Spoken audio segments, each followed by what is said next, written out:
A to the K. A to the K. A to the K. Hello, welcome to the A2theK Wrestling Show in person. Live. Well, not live. Live in... Pre-recorded. Live seconds, in colour. Seconds after the pay-per-view. Yeah, seconds. We're in the same room for once. We what are. Do you know? After how long have we been doing this? Well, not even how long we've been doing this. I think it was it WrestleMania? We did the live stream, so we were in the same room then. That is true. So that is the true. first time since WrestleMania. It's getting less grand the more I talk about it. To us. Yeah. First time since last week. I know, yeah. I get to a point when the world goes back to normal and we have a place to do this out of permanently when that just won't apply anymore. But we have just watched Crown Jewel live on WWE Network for just $9.99. $9.99. Peacock if you're in the States. True. For less Peacock. than that. It'll never not be funny. But it was alright, wasn't it? I was just saying to you, I think... I was pleasantly surprised. I mean, looking at what the last pay-per-view was, Extreme Rules. Mm-hmm. And this was a much better and much more extreme pay-per-view. It was. Sadly. It was, actually. Yeah, that's a great point. I think, I made the comparison of this is probably, from a card perspective, maybe better than... Well, it's definitely better than SummerSlam. Maybe better than WrestleMania. No, I'd agree. I mean, I think the only gripe I had, and I think I said it at the time, was the distinct lack of mid-card at all in this pay-per-view. But it's a typical Saudi show, isn't it? They want to showcase stuff that's going to draw big, so we get all the oldies coming back. We get all the big match stuff, and the mid-card's just not been treated very well in the last few years, so no one was going to be sort of tuning in for the US title, sadly. No, it is weird, because we were looking at how stacked it was, and then obviously the names we started to rack up. So there was no Kevin Owens. Yeah. There was no Apollo, no Damian Apollo, Priest, Shinsuke, no Miz, Morrison, Ziggler, Rude, everyone who's basically building up the mid card scene at the minute, just absent because. I mean, they had a lot of big matches on, to be fair, and I don't know what they were for time constraints, but the focus was the big money matches and the results of the Queen's Crown and King of the Ring. So. See, that's so smooth the way that you even remember to do that and not call the Queen of the Ring. I still can't get over that. Being very careful about that. The Queen's Crown. Because the reason that they didn't call it the Queen of the Ring, I don't know what it was, but I'll stick with what they did. Okay. Yes. And again, sense. A bit of it. The only thing with these pay-per-views is the. Let's be honest, they're just the batshit sort of rules over there. Countless topless men, but you couldn't see a single woman's forearm in this entire pay-per-view. Why? I mean, not that it matters too much. It's just these are strange rules. It's a very good point. It's a very good point to make. I'm also just going to check that the input is the external microphone, which it is. Yeah, it is. So that's cool. Cool. It is a different setup we have, this time. So ever so slightly. Yeah, marginally. But yeah, so obviously we ran the A versus K prediction series. Anthony, do you want to talk about that? No. You want to talk about that? I think your prediction series is bullshit. I mean, you saw all my picks ahead of time. Anyone who thinks I rigged these things, I'm just that damn good, basically. So, yeah clean sweep for me. He even tried to blag Carl this time. I didn't give him my picks, but he insisted that I give him the picks before the pay-per-view started. He was like, he rocked up after the pre-show took place. He was like, is that on there? I don't know who won. We know you know. But yeah, who was on the? My prediction would be who was maybe on the pre-show. I don't even fucking know. But yeah, so a good card overall, I would say, if not somewhat predictable. For me anyway. So the first match we got, surprisingly, kicking off the show, Edge versus Seth Rollins. And also, to be honest, I like it. It's almost and apologies because I'll get a bit of heat, but it's almost taken a steer from AEW's bookings of starting strong, where WWE typically like to start sort of quite low and then build up, But this was this is a match a lot of people were looking forward to. All right, third time we've seen it now, but it was the sort of the culmination of their feud, if you will. And it was great to kick the show off with it. To be honest, I thought that was a nice touch. And overall, I personally think it was a really good match, Carl. Other than the fact that there were a couple of noticeably bad spots. Including the finish. Yeah. I don't know, it felt a little bit convoluted at times, didn't it? There was some great stuff, they definitely... we've had that many Hell in a Cell matches now to find new ways to make it entertaining is, unique, I would say, but some of the spots they pulled off, like bouncing off the cage, then through a table and stuff like that, was... I try and give the Hell in a Cell a bit of a pass because, I'm you're not going to top some of the shit because I wouldn't want them to try and top what Mankind did. No. Do you know what I mean? But that's what we got in the 90s. Yeah. So you go, well, okay, we're not going to get that again. No, although some of the commentary would have you believe we saw some of the most extreme things of all time tonight. No, that was Goldberg's match. It was, yeah. The most extreme finish I think Corey Graves has ever seen. Ever. So apparently, this is the first time he's watched wrestling. Apparently so. Yeah. But yeah, I think there was some stuff in there that felt a little bit like the chain around the foot and stuff like that. And I think the finish. But it's like you said though, like there was some good stuff that really worked, like the spanner, or I think to try and hopefully use the American term correctly, the wrench. To Rollins' mouth was like that looked more extreme and would have been a stronger finish for me if it had tapped him out with that. Yeah. Than trying to do the curb stomp, which he blatantly didn't stomp him. He stomped the chair. But even if it had been hit perfectly, I would have preferred that finish with the wrench. To be honest with you. Yeah, it was just so much more brutal, and then to go from that to, well, yeah, I'm gonna just stop that when I'm clearly about to rip your face off, and I'm gonna do a little curb stomp and fuck it up.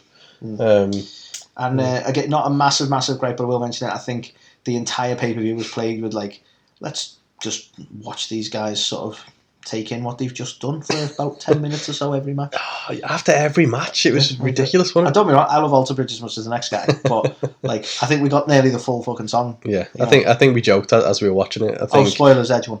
Oh yeah, sorry about that. Yes, spoilers will be in this, no doubt, but I think we are calling it results and reactions, so you should know this if you clicked on. Results. But yeah, I think we joked at the time of watching it that the post-match thing with Edge on his knees and just crying or whatever the hell he did lasted longer than all of the Queen's Crown matches combined. So make of that what you will. So yeah, I think we both agree. Highlights for that one, I would say. Oh, definitely. Yeah, I think it was a good match. I'd say we could probably nitpick a few bits, but overall, these two are never going to put on a bad match together, and I'll never give it a bad shout. Yeah, I will agree. We went on to Mansour versus Mustafa Ali next, I think. Honestly, this wasn't a bad match. This was clearly like a pandering thing, wasn't it? Yeah, well, yeah. You know, especially the way they introduced Mansour as well. And it's like, it was blatantly like, Mansour's going to get the win, and then there's some shenanigans at the end. But it wasn't actually a bad match, to be fair.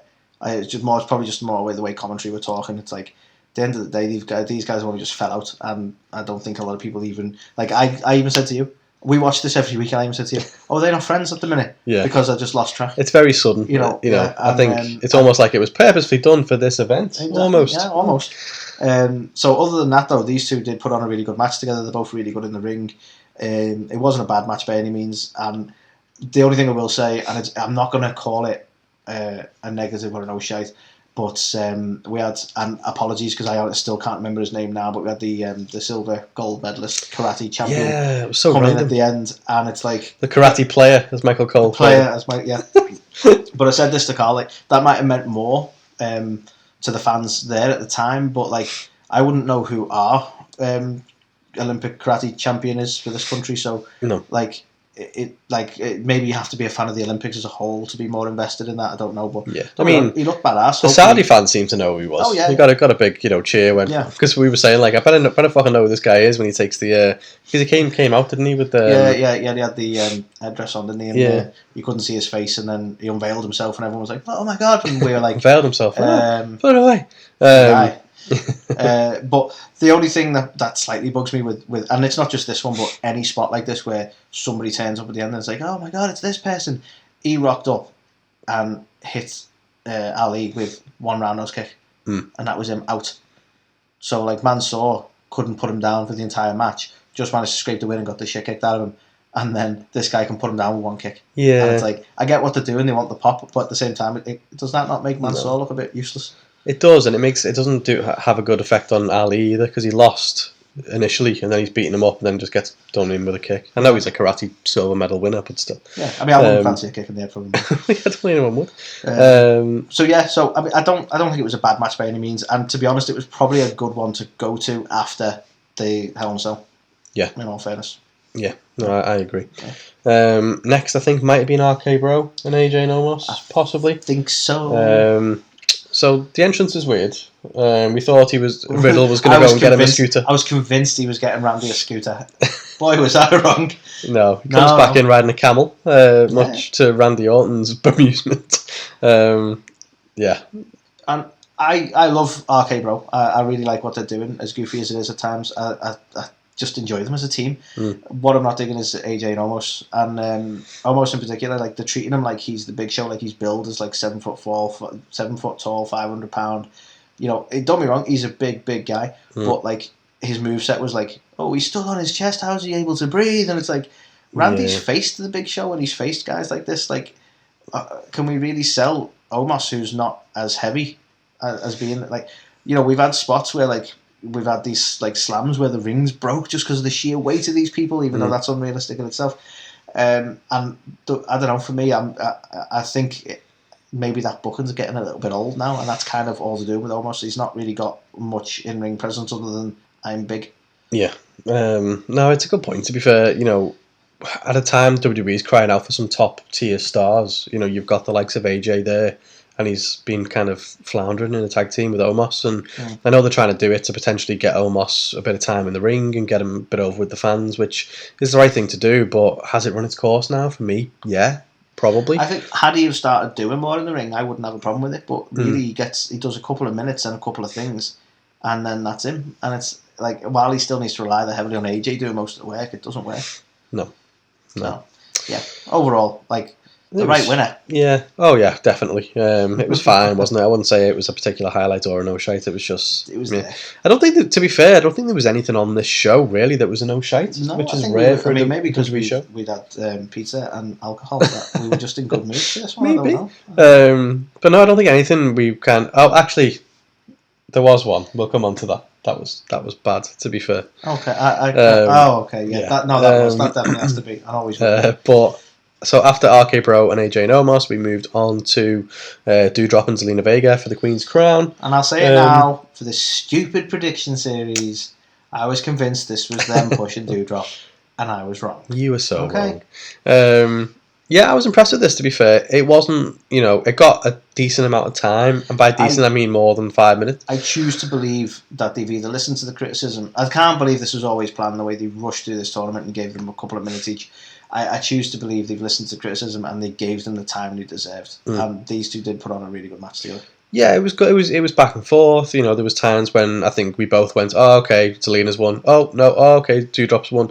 So yeah, I think it was unpredictable, which is what you want. There was a couple of times we were like, "What are they trying to do here?" When Zelina kept jumping on Doudrop's back. Yeah, we were like, "What is this weird spot?" And then eventually we saw what the spot is that they were trying to go for, and ended up winning the match. So this isn't just a criticism for Zelina. This was a criticism for both. We'll talk about the other one shortly.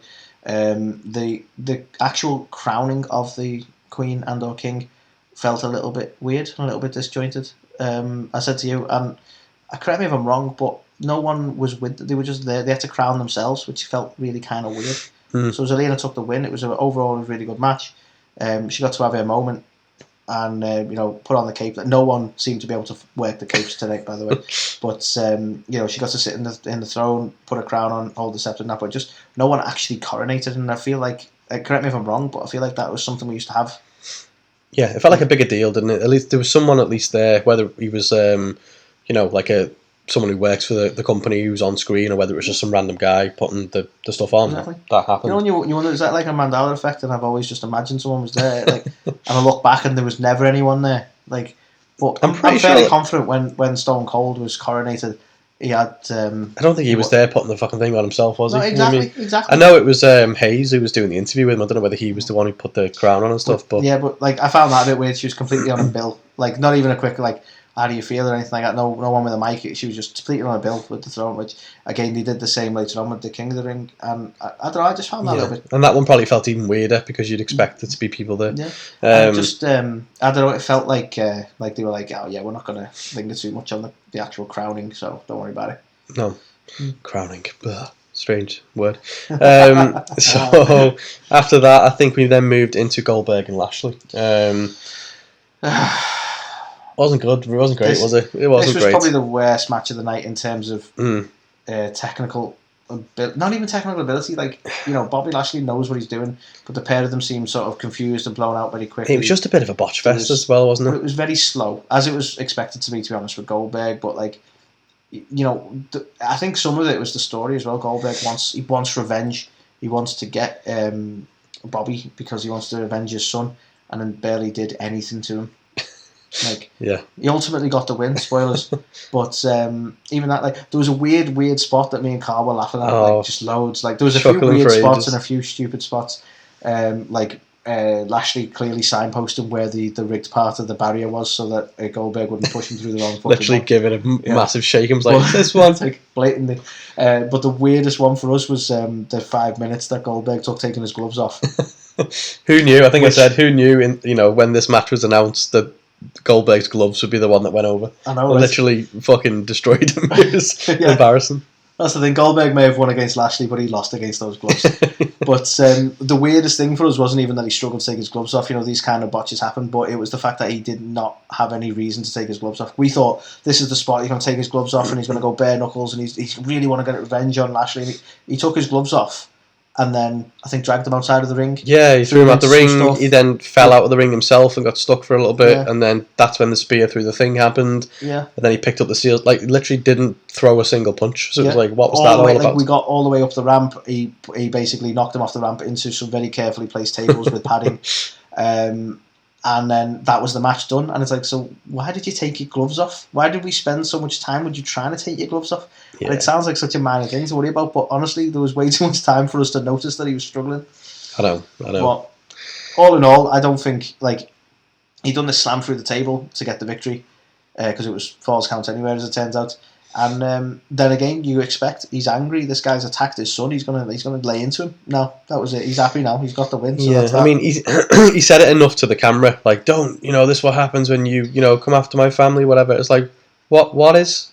Like, you throw him off a thing and then just walk away. Like, you could still beat the shit out of him, right? Yeah. You do know this. And actually, if you watch it, like, pay note of his talking throughout the match as well, because there's just some really awkward fucking shouts from Goldberg as well. Yeah, and, like, I don't know whether his knee was legitimately fucked up, but there were so many times that he proper balls things up, didn't he? He struggled getting out of the ring because of that knee brace, didn't he, as well? Yeah, he kept either getting stuck on things. It was a nightmare. Don't be wrong, I'm not giving him too much shit because, like, he's like, what, in his 50s, still wrestling. Well, yeah, fair play to him. But I think he did manage to get the jackhammer as well, to be fair to him. Do you know what? We were both going, he's not, like, there's going to be something to stop that from happening. He's not going to be able to lift him. And he did better than he did with Bray Wyatt, to be honest, in terms of lifting him up for it. Yeah. And I would expect more weight out of Lashley than Wyatt. You'd think so. Yeah. There's a muscle mass on that guy.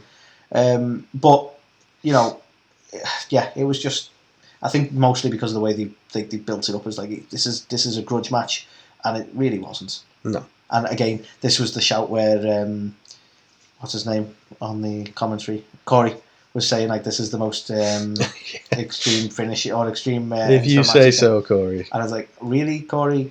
Really? Yeah. This is...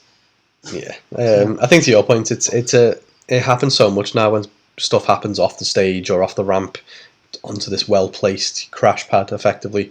And, like, yeah, it was probably tables and all that kind of stuff, but it was covered by stuff. There was probably padding on there. It was legit not even the most extreme one of the night, and Corey was on commentary the whole night. He just watched the Hell in a Cell. I know.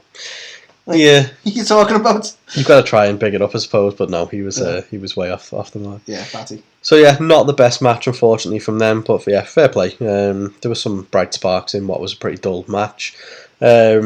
Then the King of the Ring, Anthony, Xavier Woods. I absolutely love the win. Xavier Woods totally deserved it, made up for him. Yeah. The match was a little bit lackluster. It's nice to see Xavier Woods is getting... Yeah, it wasn't the best. He's getting better in the ring, don't get me wrong. He's so much better than he was in the ring. Because I've said for a while, he was the sort of more the cheerleader and mouthpiece for the New Day. He didn't really do a lot of the in-ring work, and he was a bit rusty than the other two. I think he really did do well in this match, but sadly, for a match that has Finn Balor in, who is renownedly like one of the, a gifted wrestler. I don't want to say one of the best because it's an overused term, isn't it, when we got the likes of AJ Styles and Daniel Bryan and so on like that, who are so technically able. Finn is definitely one of the better ones, but this just didn't deliver for me. It was all in all, it was a decent match, but it wasn't great. There's nothing really to write home about with it.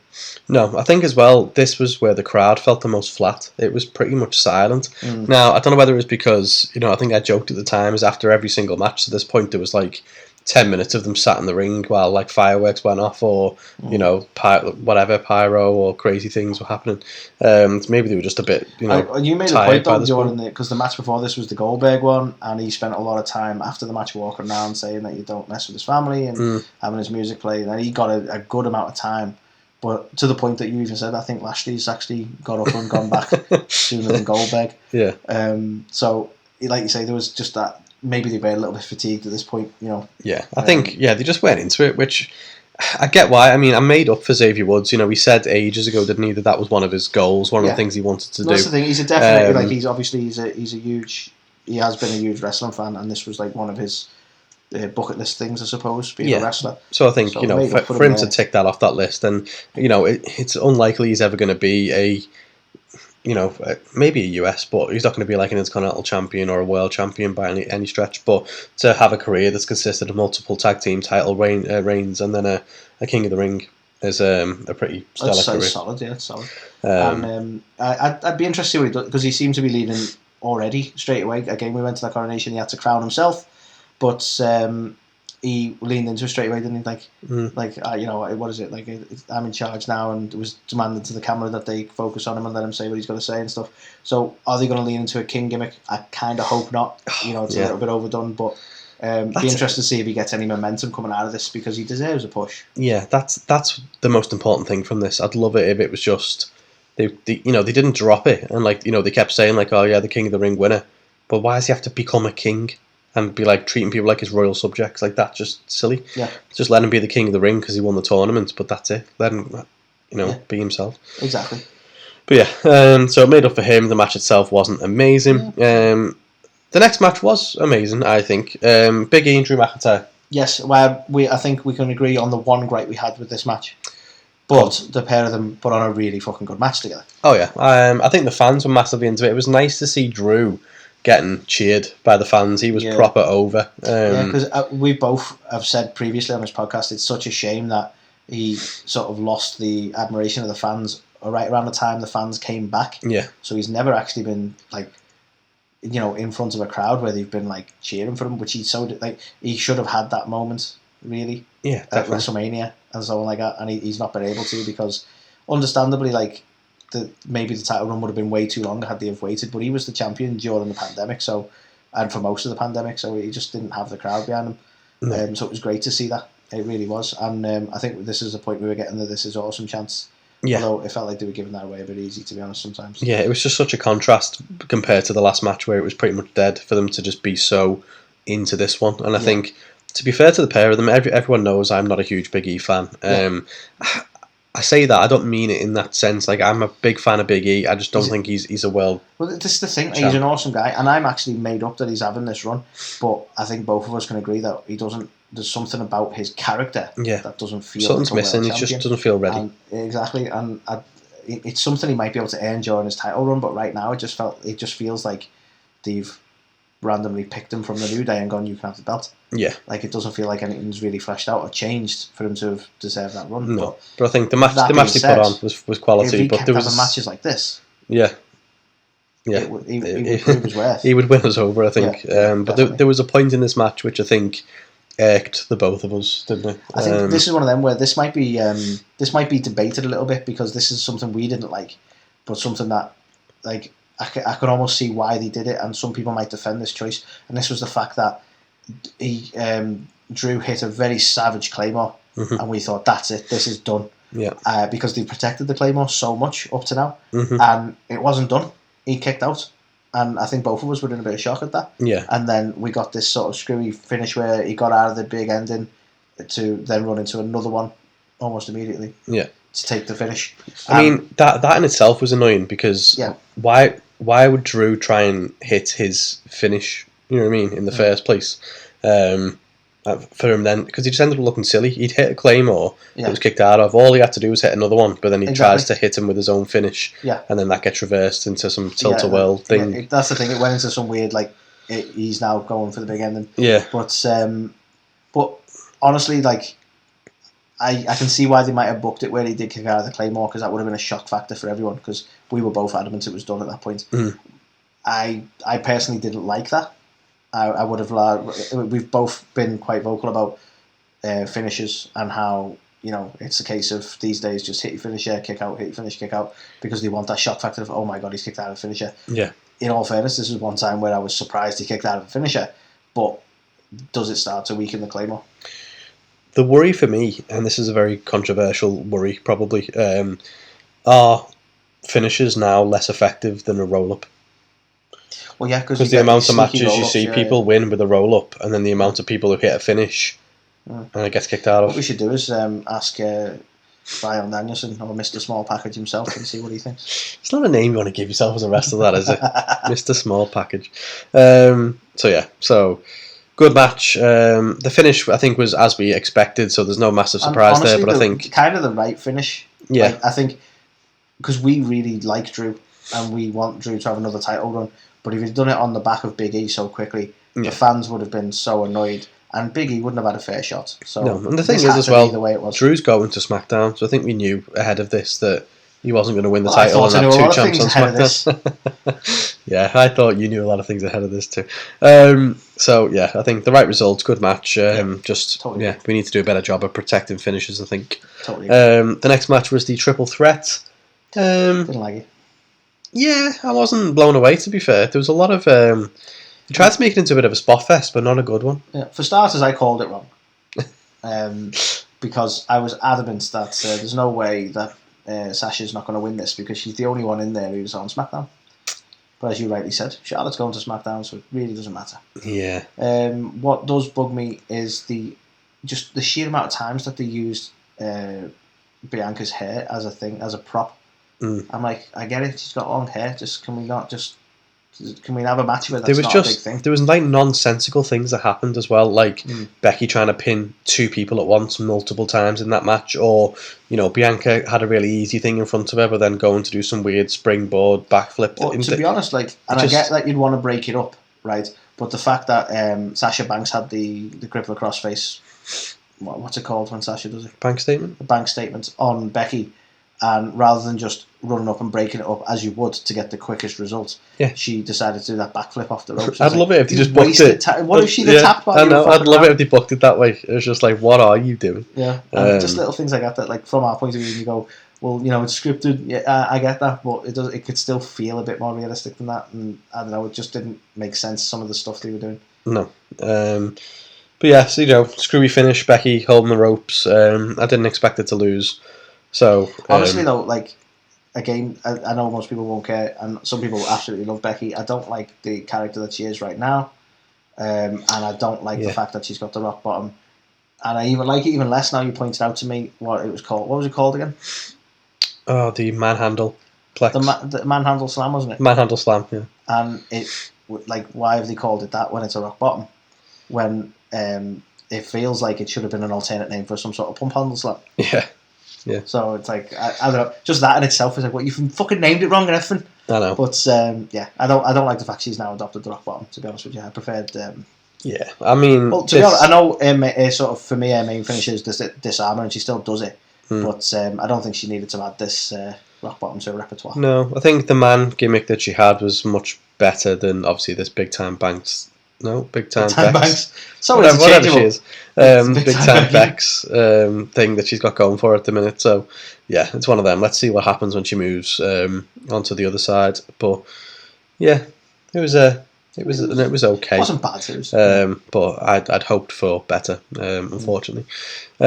Which led to the main event. I thought it was good, you know. Yeah, I think we both agree that Brock's moveset is more devastating. Mm-hmm. The more we watch this match, the more we both agree the Superman punch is shit. But I mean, I think I said to you, Orange Cassidy does it, and it looks shit when he does it, and it's like now we're looking at Roman Reigns. Makes sense for his character because he's lazy. Yeah. It doesn't. It's not. Roman is a big fucking bruiser, and he's even said something about this, like when he was talking shit on an interview a while back, in character, of course, and he's saying about like he's 6'4" and he's so much, and he could tear through like anyone in the AEW locker room or whatever the fuck he said. And it's like, yeah, you could, but not with that little punch. Like, I don't get what extra he's getting from doing it. Do you know what I mean? It's like it's a little jump, isn't it? It's the little fucking jump. It's the little jump and the little swing around. Just literally just punch a guy. Like, surely that's more devastating. Normally, guys his size, you had a good example that I think would be a good move for him. Not that we can just go have this move. JBL's clothesline from hell. Yeah, looks effective as fuck. Yeah. Does it is because usually most of the time it's actually he's trying to kill the guy. Yeah. Most of the time, someone's annoyed him and he's actually trying to hurt him in the match. He's like that. But I said to you as well, even his little glove, like he was quoted, wasn't he? You can't moan about the glove. Hang on. It's not gold. The reason I'm moaning about it is because the reason it was a gold glove is because everything he touches turns to gold. Why the fuck's it red? Bloodline. Fucking bloodline. I think, as I say, as you say, because I didn't say it, it was a good match. I don't know how I feel about they're obviously going to a rematch the way they finished it. We had Roman take the win, as it should be. Mm-hmm. But they did it in a way where Brock clearly should have won sooner because the ref was knocked out and weren't there for the count. We had the Usos interfering to help Roman get the win, and we had Heyman throwing the belt into the ring in a manner that you weren't sure who he threw it to. So everything was pointing. I like that. Everything was pointing to a rematch. But I think, to be honest, just the fact that Usos were involved. Yeah, I think we both spoke about it. I mean, we said it feels weird that Heyman hasn't been focused on as much in this match as he probably should be. That was probably the biggest selling point, at least for us, in why we wanted to see this one. Yeah. But I think the times he was featured and that thing where he did slide the belt in right in between the both of them, I thought it was fantastic. To be fair, it was really good booking. Well, we were talking about when we was like, he's made it very clear he's going to leave with the champion. Yeah. And it was one of these things where it's like, it clearly seems to be like he's hedging his bets. Like he hasn't actually secretly got a side. There was no betrayal planned. He's literally going to go with whoever wins because that's where the money is. And that's kind of good, isn't it? That was kind of a good way of doing it. And he left with Roman because Roman won. Yeah. But it's very careful. Like I don't know who to throw it to, so he very purposely threw it in the middle. That worked. But the fact that they could have done that, you could have had a spot where Roman hits him with the belt and gets the pin. They didn't need to include the Usos. No, I mean for me that was the only bad part was the ending of it. So obviously the Usos come in, super kick, a belt, shot to the head for Brock, and then after a long delay, the referee comes in and counts it. I felt a bit like this is a guy who kicks out of all the finisher spams and belt shots and everything going, and it just felt a little bit too little to put him down, especially after the delay from the ref coming into the ring. Exactly, because didn't you count it to about 5? At least, and I was only counting that from the point that he was actually... Yeah. And let's not forget the fact that this didn't have a stipulation. It was a normal match. DQs could have happened. So if the Usos would have interfered when the ref was there, Roman would have walked away with the belt. Which is weird, because I said to you, I know that you missed the pre-show, but it was mentioned on the pre-show that, this is now going to be a fucking no disqualification match or something. And then literally minutes later, they were like, no, they've both rejected the idea of it being a... Yeah, what that was, that's baffling. So, does that mean they didn't even know the finish of the match ahead? Is that why the finish was so crap? They didn't know where they were going to go with it. Maybe. Who knows? But another Brock win, the angry throws the belt at Vince. Okay. Yeah. Although to be fair, the fans are pretty into Brock just as much as they were Roman, so maybe that honestly, would have been the right. It was a really good match, though. Yeah. I enjoyed it. Like there was even bits I really enjoyed Brock mocking Roman's. Yeah. That's so stupid anyway, isn't it? I know, but I like it when Brock's being an ass like that. Yeah. It's just it was some great work between the two of them, and they did put on a really good match together. I would have preferred. I don't mind the belt shot and some shenanigans. It's just the inclusion of the Usos as well, and that didn't need to happen. No, slightly overbooked, I think, but yeah, I think that. What did Cody Rhodes book this? The silver lining to it, I think, is that it appears not to be over, but. What does that mean now? Like, is Brock still going to be working any dates now, or is he away for a bit? Like, how is this going to play out? Which I suppose is why we need to watch SmackDown. It's going back to the farm. Back to the farm. But yeah, obviously, there's got to be something that comes up now between Roman seeing the playback or whatever of it, like the replay, and going, why didn't you throw it to me? Why did you throw it in the middle? And him trying to justify himself or whatever. So that's not over. That there's still some strings to tie up there, I think. I even screwed Brock. That's what we're saying. maybe. So on a scale of 1 to 5, Anthony, what would you give the pay-per-view Crown Jewel? I think more hits than misses. Fairly stacked card. Maybe I'm feeling generous because of the drink. 3.5. I was going to give it a 3.5. I was. But now I can't agree with it now, Jordan. 3.5. I think it was solid. It really was a good card they put on. There was a little bit too much kind of post-match celebration. There was some stuff in there, like with the karate guy coming out and the the Mansour Ali stuff. That might have just been lost on us, the karate guy thing. I'll give that a pass and go, well, let's just, we're not really following the Olympics, so we have no idea. Yeah. But no, I genuinely thought it was good. I enjoyed it. I thought it was a good card. So fair play to WWE. Credit where it's due. But yeah, I think some of the matches just could have been slightly better quality. And weirdly, guys, for those speculating who haven't seen it yet, who are watching us first, why are you doing that? No Undertaker, even though he's apparently in Saudi. Yeah, that is weird. Everyone was expecting Undertaker, no Undertaker. Maybe he just rocked up to see Vince and people like that. It just so happened to be at a similar time, but decided not to use him in anything. Yeah, but maybe. Weird one. But yeah, that was the Crown Jewel results and reactions.